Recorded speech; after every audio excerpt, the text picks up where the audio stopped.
అందరికీ శనార్థులు దిల్దార్ వార్తలకి స్వాగతం. చిన్నప్పుడు టీచర్స్ డే ఎప్పుడు వస్తుందని ఎదురు చూసేదాన్నిరా నేను. ఎందుకంటే ఆ ఒక్క రోజు పంతులం అయితం చూడు, ఆ కిక్కే వేరప్ప. అయినా నీకేం రాకపోవు కదా, టీచర్ విషయం ఎందుకు గట్టేది? నేను మళ్ళీ పాఠాలు చెప్పకపోయేదాన్ని, సీదా హెడ్ మాస్టర్నే అయ్యేదాన్ని తెలుసా. అబ్బర బిడ్డో, మా పెద్ద సార్ వచ్చి అరే బిడ్డ ఇవాళ ఒక్క రోజు అన్నా నా సీట్లో కూర్చున్నందుకు తెలుగు పద్యం ఒకటన్నా ఎప్పుడు అనేటోడు. ఇక మరి చెప్పినవా? తెలుసు కదరా మన గురించి.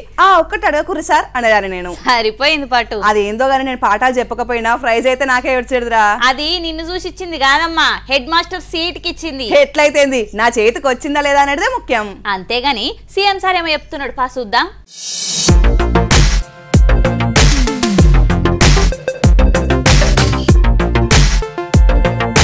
గురు బ్రహ్మ, గురు విష్ణు, గురుదేవో మహేశ్వర అని తెలుగు రాష్ట్రాలను పంతులను పంతులమ్మలను ఘనంగా సత్కరించిన ఈ ప్రభుత్వాలు.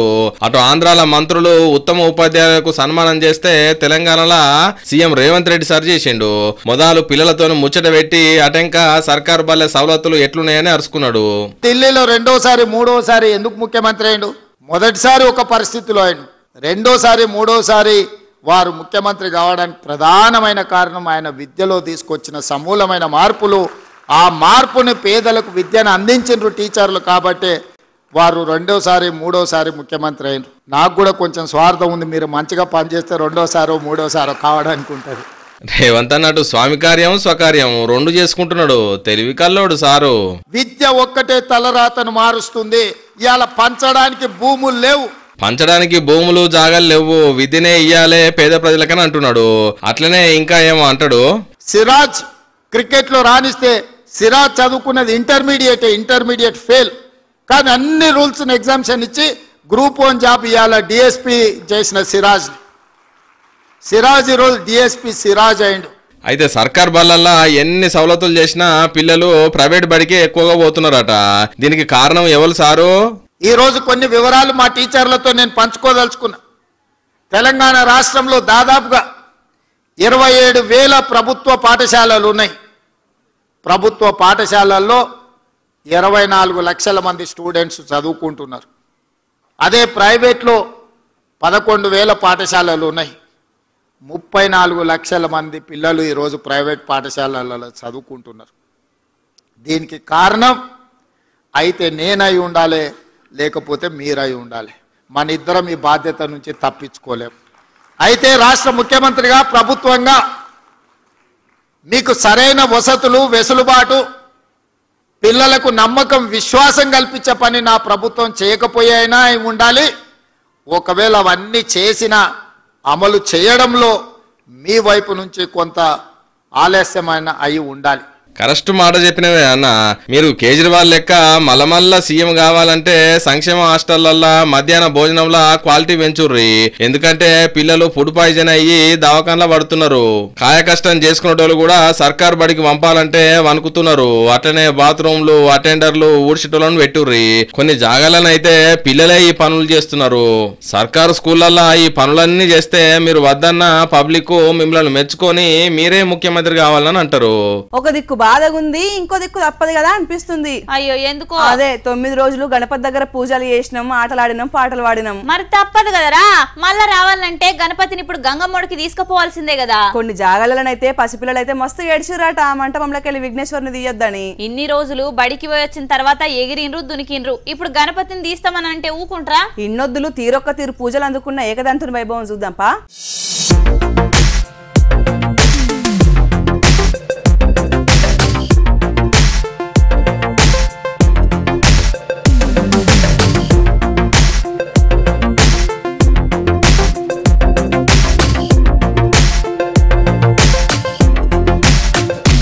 ఆంధ్రాల సంక్రాంతికి వచ్చిన అల్లునికి అత్తగారు కొసరి తీరొక్క తీర్ల ఎరైటీలతో వడ్డించినట్టు ఇంత మందికి వడ్డిస్తున్నారు.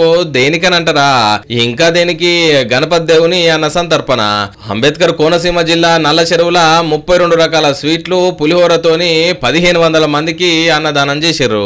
తిన్నోళ్లే కాదు, చూసినోళ్ళు కూడా కెవ్వు కేక్ అని అంటున్నారు. ఇక చిన్నగా 9 వద్దులు పూజలు అందుకున్న గణనాథులు గంగమ్మ ఒడికి చేరుతున్నారు. ఆదిలాబాదు కరీంనగర్ లా భక్తులు కోలాటాలతోని డప్పు సప్పులతోని మేళతాళాలతోని విఘ్నేశ్వరుణ్ణి ఎడ్ల బండిలా ఊరేగింపుగా తీసుకుపోయారు.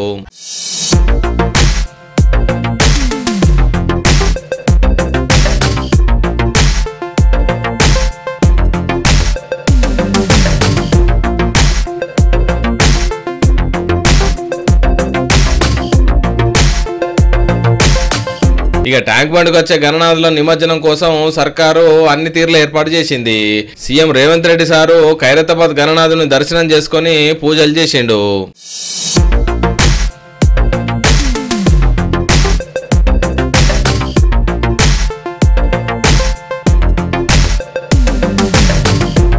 అరే ఎవరురా మీరంతా ఇంత టాలెంటెడ్ గా ఉన్నారేంది? అయ్యో ఏమైందిరా? లోకం మీద పెళ్లి గాని ప్రసాదులు పుట్లకొద్దున్నారని అంటున్నారు కదా. అవును చూస్తున్నాం కదా, ముదిరిపోయిన బెండకాయలు కాకరకాయలని విలుస్తుంటే పాపం లోపట ఎంత మదన పడిపోతున్నారో. చాలా మంది కనీసం పెళ్లి చూపుల దాకా ఓనలు కూడా ఉన్నారు తెలుసా నీకు? ఉంటారు ఇక ఉండరా కానీ కొందరు పెళ్లిలను ఫ్యాషన్ లెక్కనే చేస్తున్నారా. ఒక పెళ్లి అయినాక మళ్ళొక పెళ్లి, మళ్ళీ అయినాక ఇంకొక పెళ్లి. ఎవలమ్మా ఈ నిత్య పెళ్లి కొడుకు? ఈ కళ్యాణరావుది కాకినాడనట. పెళ్ళై పిల్లలు పుట్టినాక కూడా లగ్గాల కోసం పిల్లలు దేవులాడుతూనే ఉన్నారట. ఇంకా ఏది ఆ కళ్యాణరావును ప్రవేశపెట్టి ఒక పారి.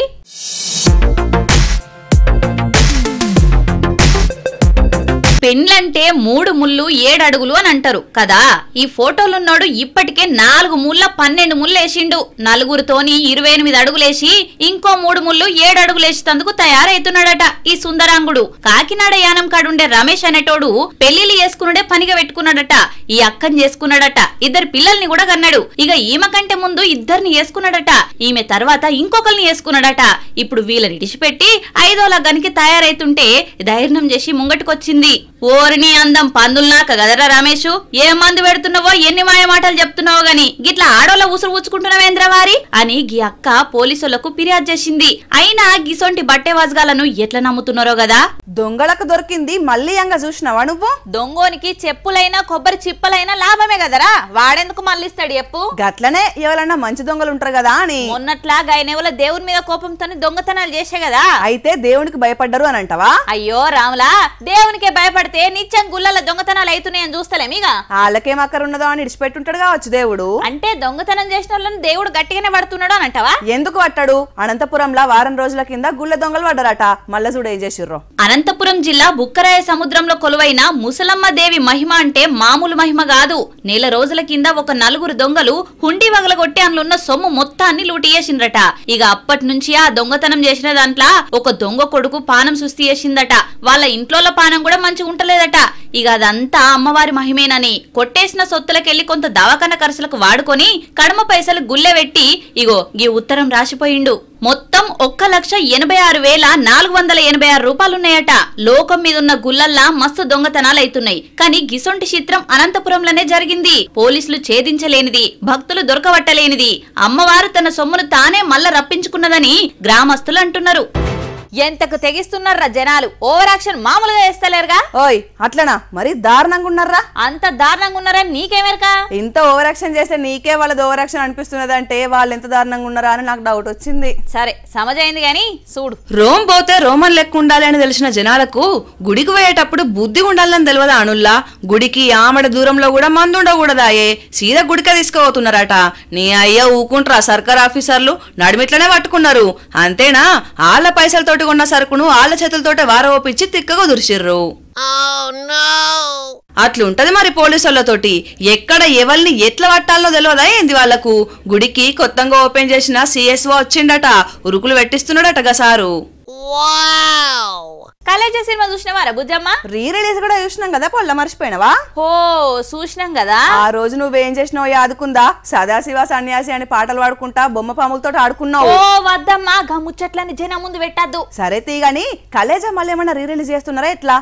పిలు కాదురా, గా సినిమాలో ఎందుకు చనిపోతున్నారో తెలియకుండా ఒకళ్ళెమ్మటి ఒకళ్ళు చనిపోతుంటారు కదా. అవును, అలాను కనిపెట్టి పనిపట్టుడే కదా సినిమా అంటే. అగో గుంటూరు దిక్కు కూడా గదే అవుతున్నాడు చూడు.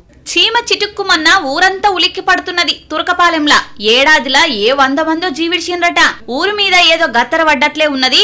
వయసుతోని సంబంధం లేకుండా ఏ రోగం లేనోళ్ళను కూడా జీవం లేకుండా చూడవలసి వస్తున్నదని టెన్షన్ పడుతున్నారు. ఎత్తే పాడేకు గ్యాప్ వస్తలేదట, దింపుడు గల్లానికి తీరిక లేదట. అసలేం జరుగుతుంది, జనాలంతా ఒగలెమ్మటి ఒగలు ఎందుకు చనిపోతుండ్రు అని పెద్ద ఇన్వెస్టిగేషనే జరుగుతుంది. ఏ టైంలో ఏ ఇంటి నుంచి ఏడుపులు ఇనస్తాయో అర్థమైతలేదట. బుడ్డ పిల్లగాళ్ళ ఏడుపిన్న సావుకేకలే అని భయపడుతున్నారట.